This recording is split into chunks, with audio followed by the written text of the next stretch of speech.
श्राद्ध पक्ष में विशेष महत्व रखती है इंदिरा एकादशी। तो आइए आज इसी पितरों को अधोगति से मुक्ति देने वाली अश्विन कृष्ण एकादशी की व्रत कथा सुनते हैं।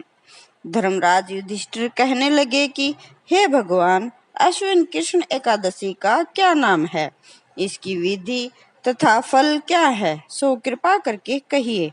भगवान श्री कृष्ण कहने लगे कि इस एकादशी का नाम इंदिरा एकादशी है। यह एकादशी पापों को नष्ट करने वाली तथा पितरों को अधोगति से मुक्ति देने वाली होती है।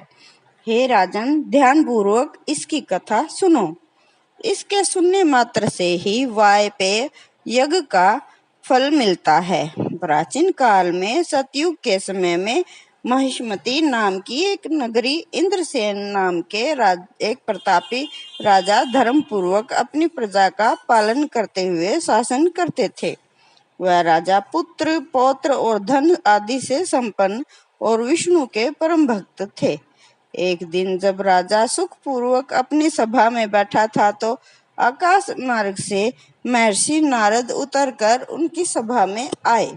राजा उन्हें देखते ही हाथ जोड़कर खड़ा हो गया और विधि पूर्वक आसन व अर्घ्य दिया। से बैठकर मुनि ने राजा से पूछा कि हे राजन, आपके सातों अंग कुशल पूर्वक तो हैं, तुम्हारी बुद्धि धर्म में और तुम्हारा मन विष्णु भक्ति में तो रहता है। देवर्षि नारद की ऐसी बातें सुनकर राजा ने कहा, हे महर्षि, आपकी कृपा से मेरे राज्य में सब कुशल है तथा मेरे यहाँ यज्ञ कर्मादि सुकृत हो रहे हैं।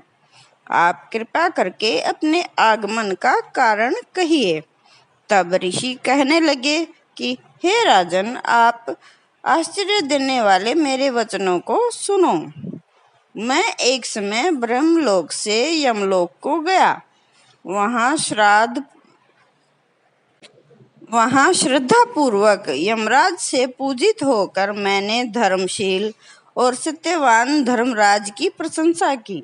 उसी यमराज की सभा में महान ज्ञानी और धर्मात्मा तुम्हारे पिता को एकादशी का व्रत भंग होने के कारण देखा।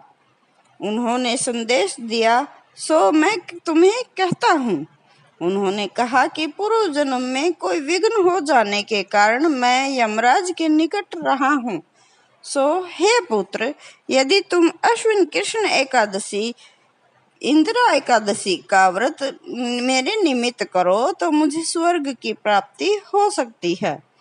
इतना सुनकर राजा कहने लगे कि हे महर्षि, आप इस व्रत की विधि मुझसे कहिए। नारद जी कहने लगे, अश्विन माह की कृष्ण पक्ष की दशमी के दिन प्रातः काल श्रद्धा पूर्वक स्नान आदि से निवृत्त होकर पुनः दोपहर को नदी में स्नान करें। फिर श्रद्धा पूर्वक पितरों का श्राद्ध करें और एक बार भोजन करें।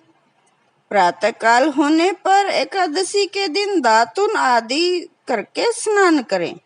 फिर व्रत के नियमों को भक्ति पूर्वक ग्रहण करते हुए प्रतिज्ञा करें कि आज मैं संपूर्ण भोगों का त्याग कर निराहार एकादशी का व्रत करूंगा। हे अच्युत, हे पुंडरीकाक्ष, मैं आपकी शरण में हूँ, आप मेरी रक्षा कीजिए। इस प्रकार नियम पूर्वक शालिग्राम की मूर्ति के आगे विधि पूर्वक श्राद्ध करके योग्य ब्राह्मणों को फलाहार भोजन कराएं और दक्षिणा दे। पितरों के श्राद्ध से जो बच जाए उसको सूंघ कर गौ को दें तथा धूप, दीप, गंध, पुष्प, नैवेद्य आदि सब सामग्री से ऋषिकेश भगवान की पूजन करें। रात में भगवान के निकट जागरण करें। इसके पश्चात द्वादशी के दिन प्रातः काल होने पर भगवान का पूजन करके ब्राह्मणों को भोजन कराएं। भाई बंधुओं, स्त्री और पुत्र सहित आप भी मौन होकर भोजन करें। नारद जी कहने लगे कि हे राजन, यदि इस विधि से तुम आलस्य रहित होकर एकादशी के व्रत करोगे तो तुम्हारे पिता अवश्य ही स्वर्गलोक को जाएंगे इतना कहकर नारद जी अंतर्ध्यान हो गए। नारद जी के कथानुसार राजा द्वारा अपने बांधवों और दासों सहित व्रत करने पर आकाश से पुष्प वर्षा हुई और राजा का पिता गरुड़ पर चढ़कर विष्णु लोक को गया। राजा इंद्रसेन भी एकादशी के व्रत के प्रभाव से निष्कंटक राज्य करके अपने पुत्र को सिंहासन पर बैठाकर स्वर्गलोक को गया। हे युधिष्ठिर, यह इंदिरा एकादशी के व्रत का महात्म्य मैंने तुमसे कहा। इसके पढ़ने और सुनने से मनुष्य सब पापों से छूट जाते हैं और सब प्रकार के भोगों को भोग कर वैकुंठ को प्राप्त होते हैं। जय श्री नारायण।